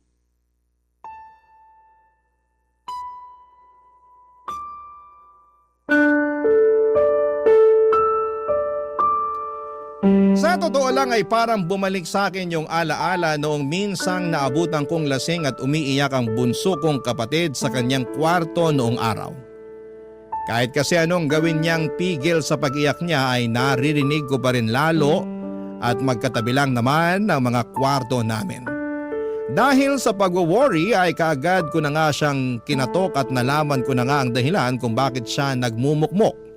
Katulad ni Mama ay broken-hearted din ang kapatid kong babae noon sa katrabaho niya na pinaasa lamang siya. Sa tingin ko kahit na magkalayo ang edad ni Mama at ng bunso kong kapatid ay iisa lang ang nararamdaman ko noong makita ko silang umiiyak. At yon ay walang iba kundi ang kalungkutan, galit at pagkainis sa mga lalaking nanakit sa 2 babaeng pinoprotektahan ko ng husto na huwag masaktan. Pero alam ko naman sa sarili ko na kasama talaga sa pagmamahal ang masaktan ka. Kaya nga inalo ko na lamang si Mama ng gabing yon at pinaramdam sa kanya na hindi siya nag-iisa, Papa Dudut. Barangay Love Stories. Barangay Love Stories. Papa Dudut, hindi ko na masyadong matandaan kung umiiyak ba si Mama noong iniwan kami ni Papa noong araw na yon. Siguro oo, pero madalas ay patago para hindi namin makita ng kapatid ko. At ang natatandaan ko na lamang kasi ay yung masipag at porsigidong ina na lahat ay kinakaya para lamang maitaguyod kaming mga anak niya. Kaya nga ang sakit-sakit pala at nakakadurog ng puso na makitang umiiyak si Mama ng dahil sa lalaki na yon. Lumipas ang 2 linggo at napansin ko na hindi na nagmumukmok ang mama ko. Naisip ko na baka naka-move on na siya. At mabuti yon dahil para sa akin ay walang saysay ang sayangin niya. Ang kanyang luha sa lalaking saglit niya lamang nakilala. Kaya nga masayang masaya ako nang unti-unting bumalik ang dating sigla at gana ni Mama sa buhay, ngunit makaraan lamang ang ilang araw ay meron akong nalaman na siya palang totoong rason kung bakit masaya na naman siya. Papa Dudut.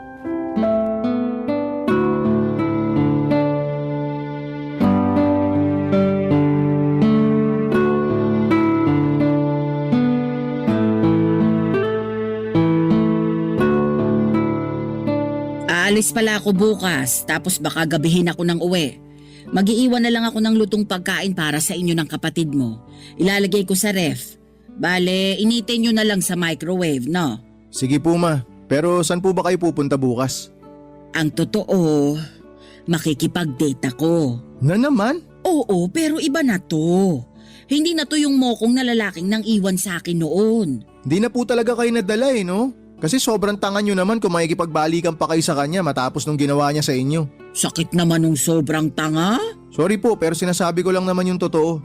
Alam ko naman yun, kaya kumalma ka lang. Sino naman po yung bagong lalaki na i-date nyo? Basta, makikilala nyo rin siya ng kapatid mo pag naging kami na. Ma, magtanda ka na ha. Baka mamaya kung sino-sino lang yung i-date nyo tapos di naman pala seryoso sa inyo. Ilang linggo ko na rin naman to kausap, kaya alam ko na seryoso siya sa akin.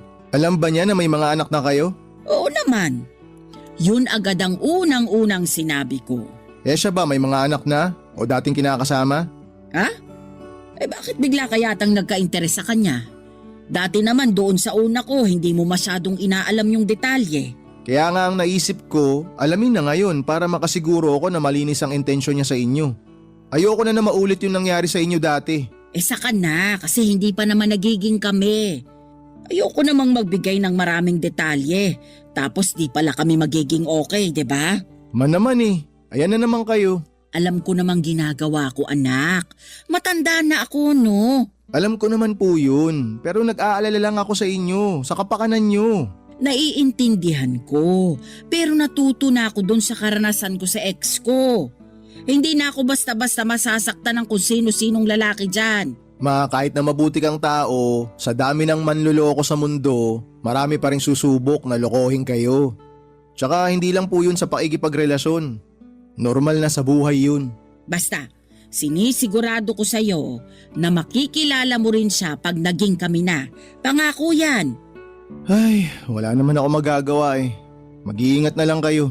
Oo naman. May kasama po ba kayo bukas? Wala, ako lang mag-isa. Pero doon naman kami pupunta sa matao. Para kung may gawin siyang masama, mabilis ako makakahingi ng saklolo. Parang bigla akong kinabahan dyan ah. Kumalma ka lang kasi. Kakakapi mo yan, nagiging nervyoso ka na. Dinamay nyo pa yung pagkakape ko. Totoo naman eh. Saka papaalala ko lang ulit sa'yo ha. Hindi na ako bata. Kung umasta ka parang nagkapalit na tayo ng posisyon na. Paano pong nagpalit ng posisyon? Na parang ikaw na ang magulang sa atin tapos ako na yung anak. Ganun ba yun? Oo kaya. Huwag ka na kasing mag-alala. Dami-dami ko ng pinagdaanan sa buhay kaya marami na rin akong alam. Sige na po, sabi nyo eh. Pero mama, tanong ko lang, saan nyo po ba nakilala yung lalaking yun? Sa Facebook. May dating app na pala dun ano? Ayun, sinubukan ko lang naman. Tinuruan din kasi ako ng mga tita mo. Ay, sina tita talaga. Sila na naman pala may pakana. Huwag mo na silang sisihin. Kasi tinulungan din naman nila akong makapag-move on. Panay nga ang hingi ng despensa gawa nung nangyari sa amin nung lalaking pinakilala nila sa akin. Ayos din po talaga yung bonding nyo eh, no? Maghanap ng karelasyon nyo. Aba oo. Saka gusto lang din naman nila na makita akong masaya. Bakit ma? Di po ba kayo masaya? Masaya naman. Pero iba pa rin kasi kapag may makakasama ka sa buhay. Siyempre, darating ang araw na magsisipag-asawa na kayo ng kapatid mo. Tapos bubukod na kayo ng bahay. Pag nangyari yun maiiwan akong mag-isa. Kaya ko naman. Pero mas kaya ko kung may katuwang ako sa buhay.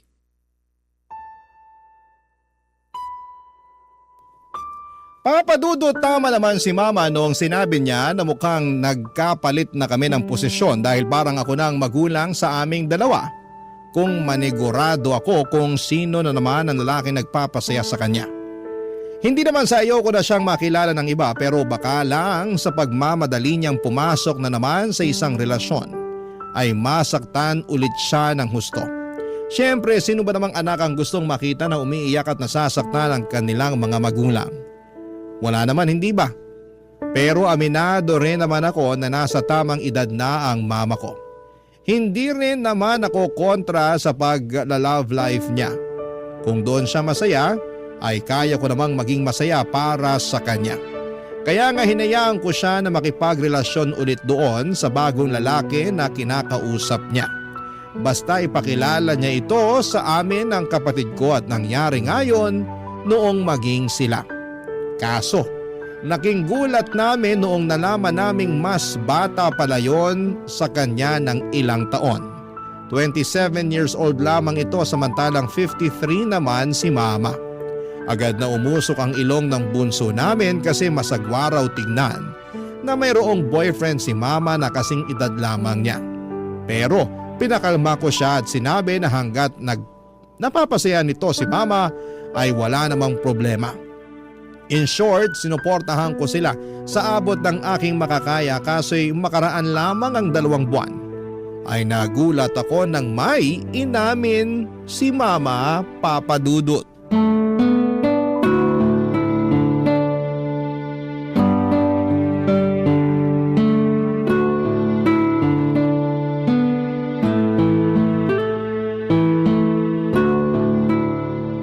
Ma, napansin ko parang nung isang araw pa kayo malungkot ah.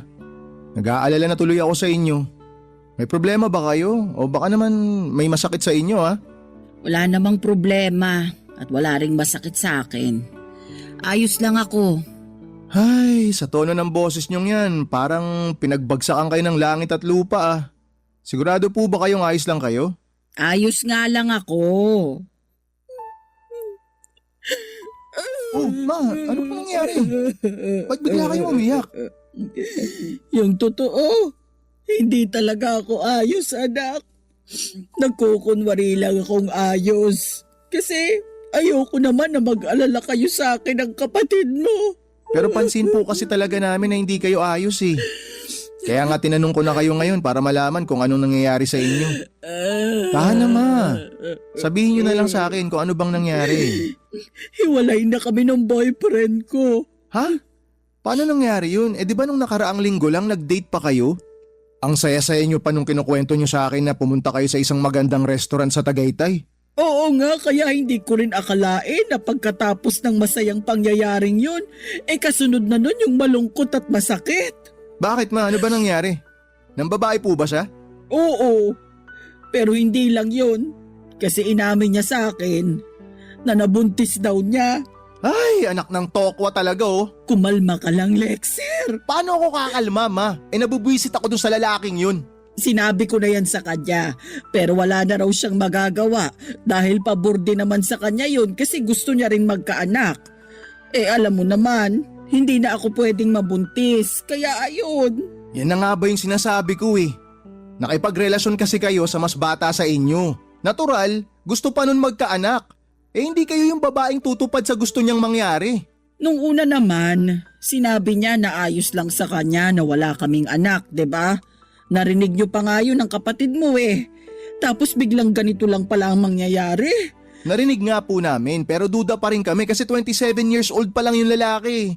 Di nga po kami nagkamali. Kasi ayan, tinan nyo, nangyari na. Sa lagay, ako na lang pala ang walang kaalam-alam na pwede palang mangyari to.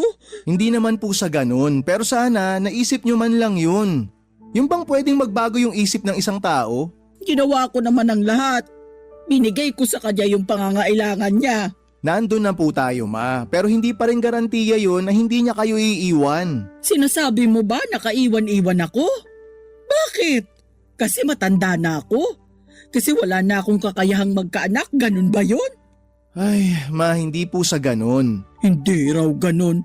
Pero yun rin ang ibig mong sabihin. Okay, sige, gusto niyo pong malaman yung totoo? Sige, sabihin mo sa akin yung totoo. O ngayon ma, magpapakatotoo na ako ha.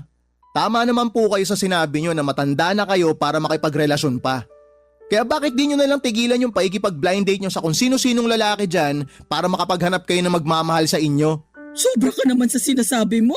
Gusto nyo malaman yung totoo, di ba? O ayan, sinabi ko. Sa lagay, porke matanda na ako, wala na akong karapatang makipag-date. Hindi ko naman po kayo inaalisan ng karapatan na makipag-date. Tumututol ba kami ng kapatid ko? Hindi naman, di ba? Kaya lang masyado kayong atat na pumasok sa panibagong relasyon na para bang mauubusan kayo ng lalaki sa mundo kapag wala kayong nakausap o nakilala. Hindi ko na siguro kasalanan kung lahat ng mga lalaking nakikilala ko at minahal ko manloloko at mangiiwan katulad ng tatay nyo. Kaya nga po matigilan nyo na yan para hindi na kayo masaktan ng husto.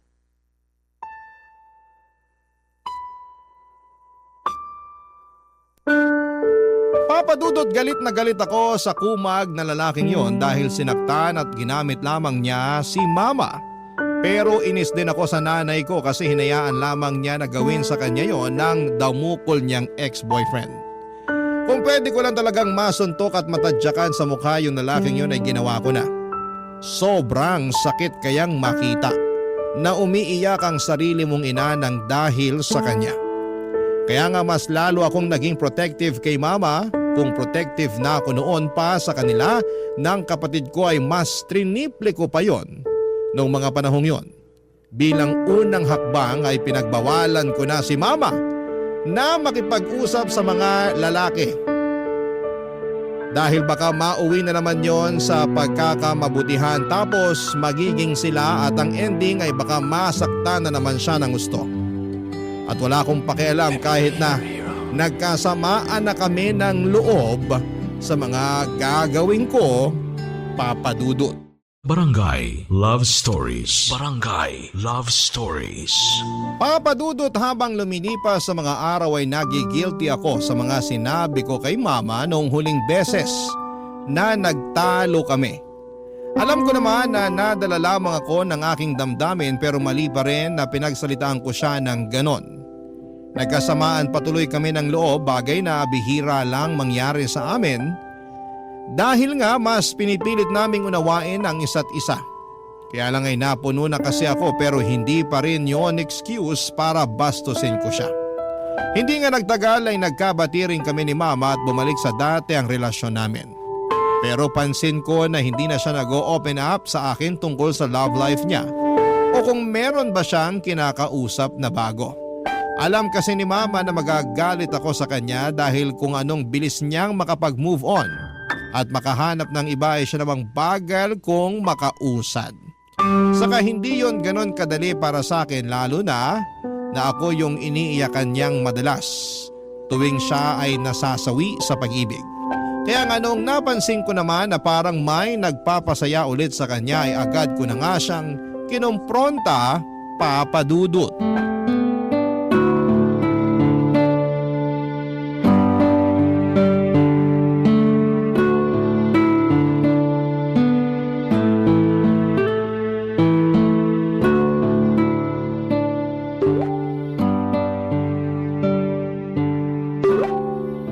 Maumamin nga kayo. Ha? Ano nga aminin ko? Sino yung kachat nyo? Kanina ko pa naririnig na tunog ng tunog yung cellphone nyo eh. Tapos nung tinignan ko kayo kanina, ang lapad ng ngiti nyo. Halos mapunit na nga yung labi nyo. Sobra ka naman sa mapunit yung labi. Sagutin nyo na lang po yung tanong ko. Sino yung kachat nyo? Kachat ko yung mga tita mo.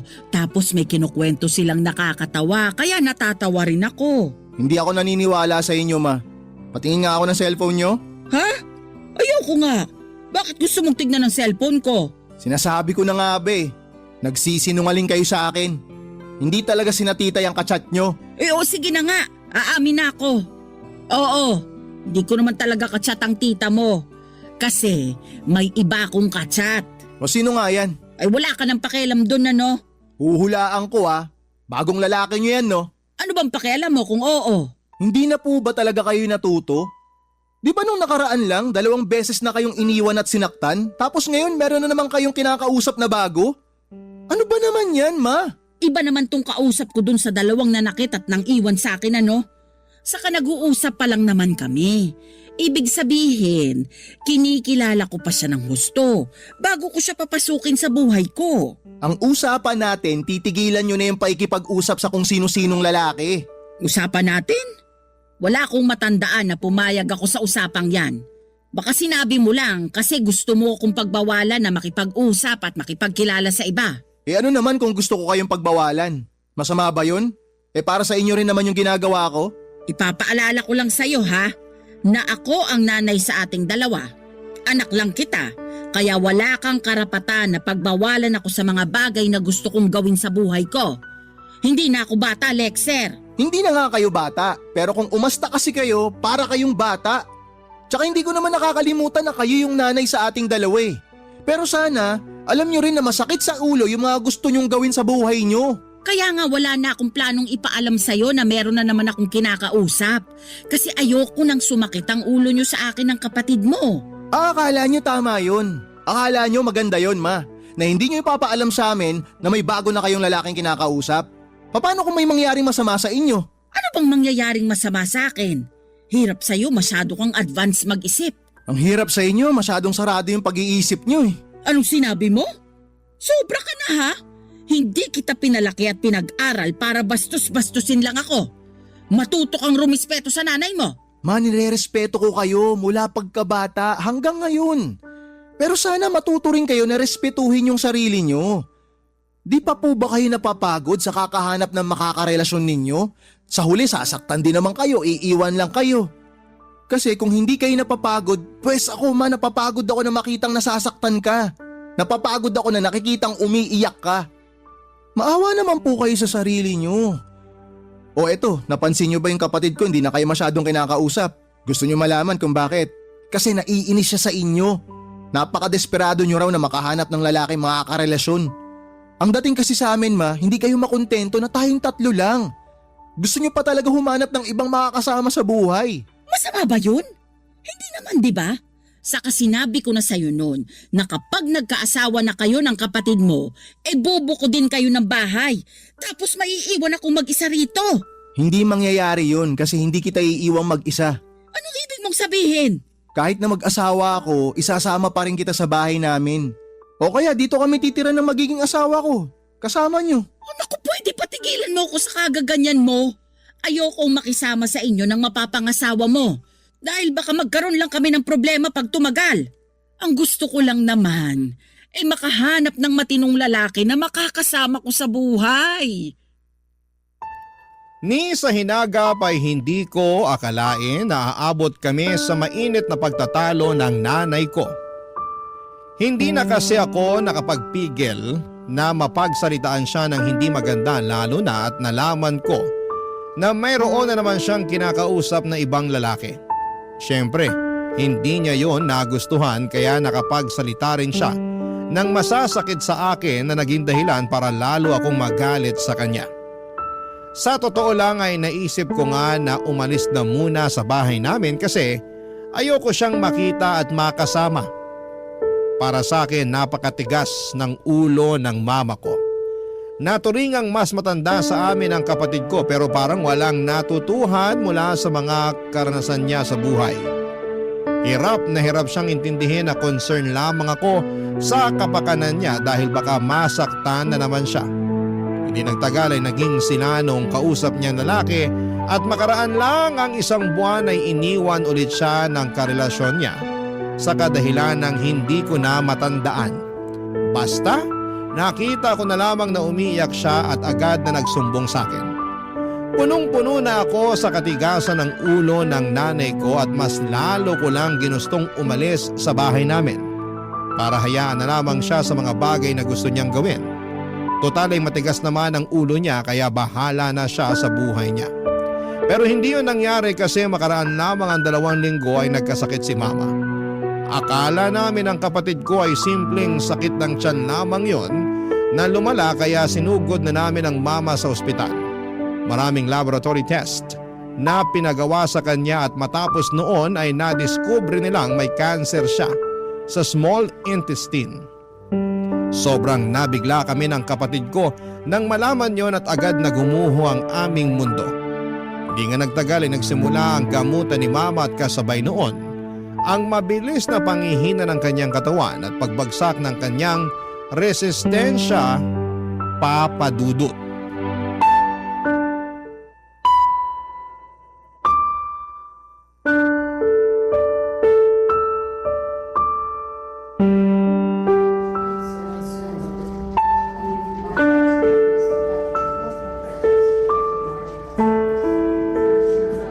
Hindi ko akalain na sa ospital natin sasalubungin ang bagong taon na anak. Akala ko pa naman doon ulit sa bahay natin. Tapos sama-sama tayong 3 ng kapatid mo. Sama-sama pa rin naman po tayong 3 may. Ang kaibahan lang nandito tayo ngayon sa ospital. Ay, hanggang kailan ba daw ako rito? Gustong-gusto ko na kasing umuwi sa bahay natin. Ma, kung ako lang ang tatanungin, gustong-gusto ko na rin po kayong iuwi. Pero sabi po kasi nung doktor, kailangan niyo po muna magpahinga dito. Hindi pa kayo pwedeng lumabas ng ospital. Grabe naman yun. Wala naman akong plano na tumira rito sa ospital habang buhay. Mas makakabuti naman po na nandito kayo para nababantayan kayo ng doktor. Masyado po kasing mabilis yung pagkalat ng kanser eh. Kaya parang alanganin kung iuuwi ko kayo sa bahay. Sobra naman yung Diyos. Kasi binigyan niya pa talaga ako ng ganitong klaseng sakit. Ang bata-bata ko pa para mamatay. Hindi pa po kayo mamamatay, ma. Kaya nga po nagpapagamot tayo eh. Tsaka alam namin ang kapatid ko na may himala. Pag-agalingin po kayo ng Diyos. Basta wag lang po kayong tumigil na manalangin sa Kanya. Naniniwala po ako na kahit mukhang imposible totoo na merong himala. Pag-agalingin ka ng Diyos, ma. Ewan ko, pero nararamdaman ko na baka hindi na rin ako magtatagal. Ma naman. Huwag naman kayo ganyan magsalita. Nagpapakatotoo lang ako. Saka nararamdaman ko sa katawan ko na baka hindi ko na rin kayanin. Ma naman eh. Sorry anak, kasi baka hanggang dito na lang ako. Sorry kasi baka maiwan ko na kayo ng kapatid mo. Alam mo ba, ang sakit-sakit na ng katawan ko. Kahit nga igalaw ko lang ang mga daliri ko, ang sakit-sakit na. Ayoko na rin kumain, wala na akong gana. Nararamdaman ko na talaga na anumang sandali, mawawala na ako. Huwag po kayo magsalita ng ganyan. Hindi pa po kami handa na mawala kayo. Ako rin naman hindi pa handa eh. Siyempre gusto ko pa kayong makita na ikasal, bumuo ng sarili ninyong pamilya at magkaapo pa sa inyo. Kaya lang wala na eh. Wala na tayong magagawa. Baka oras ko na rin talaga. Naisip ko, ayos na yun. Kasi napagtapos ko na kayo ng pag-aaral ng kapatid mo at may kanya-kanya na kayong trabaho. At least, kung aalis man ako, alam ko na maiiwan ko kayo na nasa mabuti na katayuan sa buhay. Hindi na ako mag-aalala na baka magutom kayo o kung ano pa man. Pero kailangan pa po namin kayo, kaya sana lumaban pa kayo, ma. Lumalaban naman ako sa abot ng makakaya ko. Pero gusto ko lang ding magpaalam sa iyo ng maaga. Sakaling isang araw, hindi na lang ako magising. Anak, huwag mong pababayaan yung kapatid mo ha. Dalawa lang kayo, kaya dapat kayo ang magkakampi sa buhay. Alam ko na independent naman kayo pareho. Pero huwag niyo pa rin kalimutan na kumustahin ang isa't isa, lalo na kapag nawala na ako. Huwag mo rin pabayaan ang sarili mo, Lexer. Maghinay-hinay ka sa pagkakape kasi sumasakit na yung tiyan mo. Alagaan mo ang sarili mo. Huwag kang magpakalunod sa trabaho at subukan mo rin kumilala ng babae na pwede mong makarelasyon. Masarap magkaroon ng asawa at mga anak. Tignan mo ko. Meron akong mga anak na mabait at maalalahanin. Palagi ko kaya kayong pinagmamalaki ng kapatid mo sa lahat ng kakilala ko. At proud ako sa inyo. Proud na proud din po kami na meron kaming mama na katulad nyo. Na nagtaguyod sa amin kahit na iniwan tayo ni Papa noon. Palagi ko rin po kayong binibida sa mga kaibigan ko, ma. Kahit nung nag-aaral pa ako sa mga kaklase ko, lagi kayo ang bukang bibig ko. Kahit ngayon na nagtatrabaho na ako. Salamat anak. Hindi mo alam kung gaano mo ko napasaya. Kahit na hindi ako perpektong nanay. Kahit na nakagawa ako ng maraming kamalian sa buhay ko. Lalo na nung naging desperado ako na makahanap ng karelasyon. Higit pa sa mga bagay na yon, yung pagmamahal ko sa inyo ng kapatid mo. At napagtanto ko na hindi ko kayo kayang ipagpalit kanino man. Sorry kung medyo huli ko na yun nalaman. Ngayon pa talaga, kung kailan bilang na lang sa mga daliri ko sa kamay yung araw na ilalagi ko sa mundo. Papadudot kung masakit na sa akin na makitang umiiyak si mama noon. Kapag nabibigo siya sa pag-ibig ay dobleng sakit.